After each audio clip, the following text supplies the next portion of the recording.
Hi, I'm Sam Cribb. I'm 6'7" and I have rheumatoid arthritis, aka silly bones. I know nothing about law, the legal system, or the government, and I'm haunted by the disappearance of my ex-wife 10 years ago. A conspiracy I'm sure goes all the way to the top. So come with me as we figure out the answers to this and more.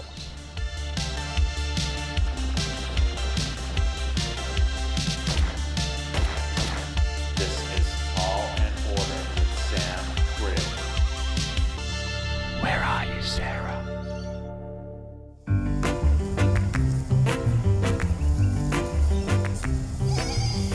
Is it just me, or are things starting to heat up? In fact, things are getting uncomfortably hot. Kind of like that dream I had about Michael Caine, the one in which he was giving me an Italian job. It's like a regular hand job, you just get some spaghetti afterwards. Mamma mia! To tackle this, many countries are setting targets to reduce the emissions of toxic pollutants, like carbon dioxide, methane, or the glitter that people wear to music festivals.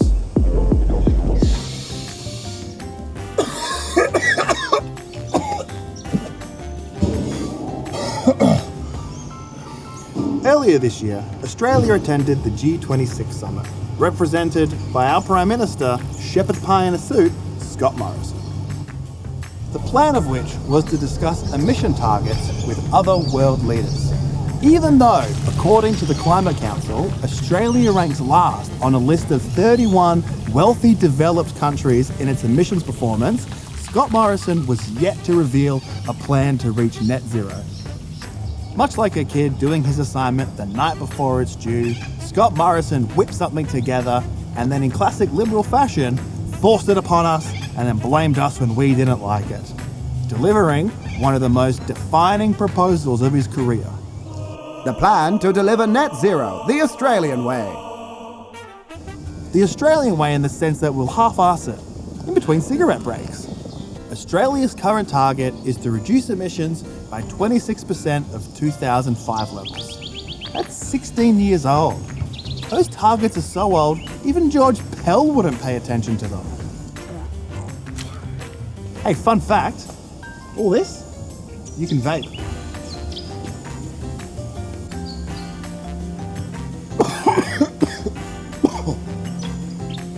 Thanks, Tree. No worries, Sam. Except the thing is, Australia's already close to that target, thanks to changes made by the agricultural and forestry industry that took place between 2005 and 2011. Scott Morrison managed to fix Australia before he was even Prime Minister. That guy's pretty cool. Australia's already on track to reduce emissions by 38%, as opposed to 35% if we follow Scott's plan. That means Scott Morrison actually worsened emissions.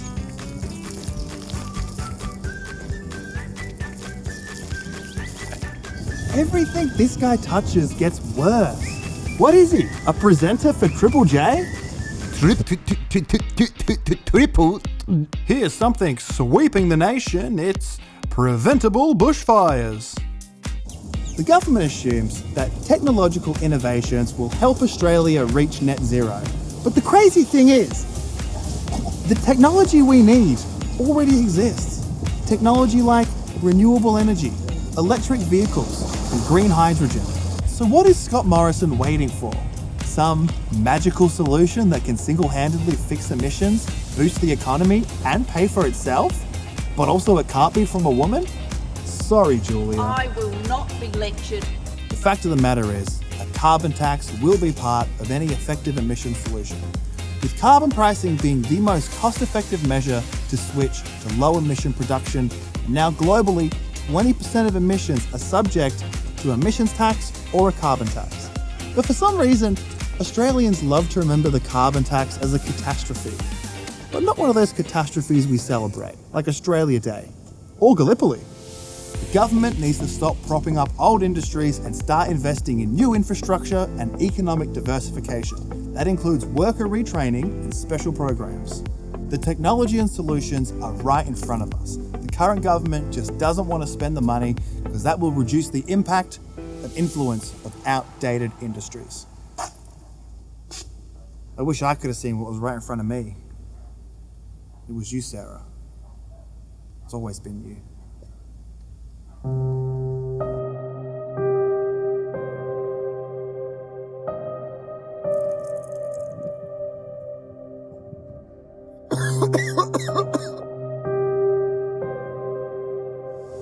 Sam? Sam? Hey, it's my therapist. Episode 4. What are you doing here? I'm finishing Tall and Order. I've got to find Sarah. Sam, Yeah? Sarah's not real, man. What? Think about it.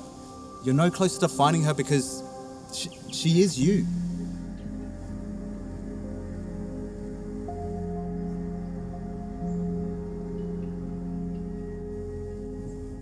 Sarah's an anagram for Sam. But what about Tall and Order? Sam, there was no Tall and Order. There never was. But the talk show. Oh, yes. Ebsworth Tonight. Yeah. Australia's biggest live late night talk show. That's all created by some magical straight white guy. I never said straight, but yeah. Look, Sam, Colin's not real. What sort of piece of shit would scrap the best part of the show?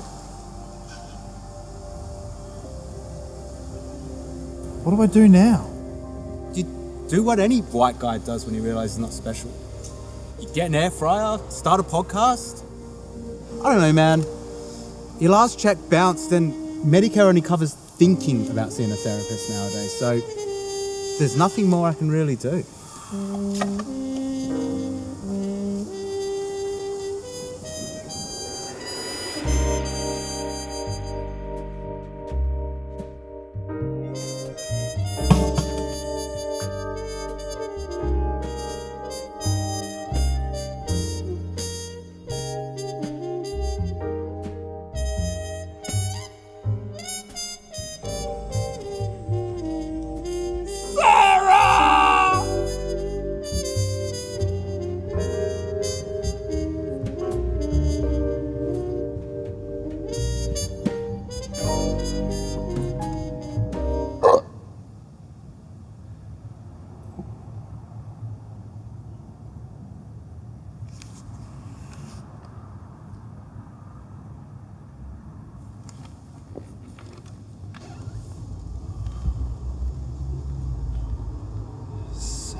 Sam!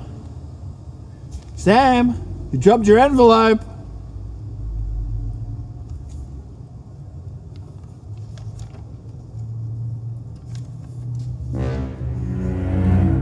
Follow the money.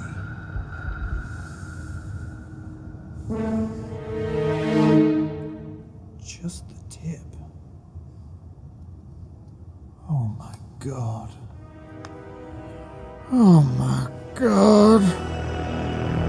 Oh my God!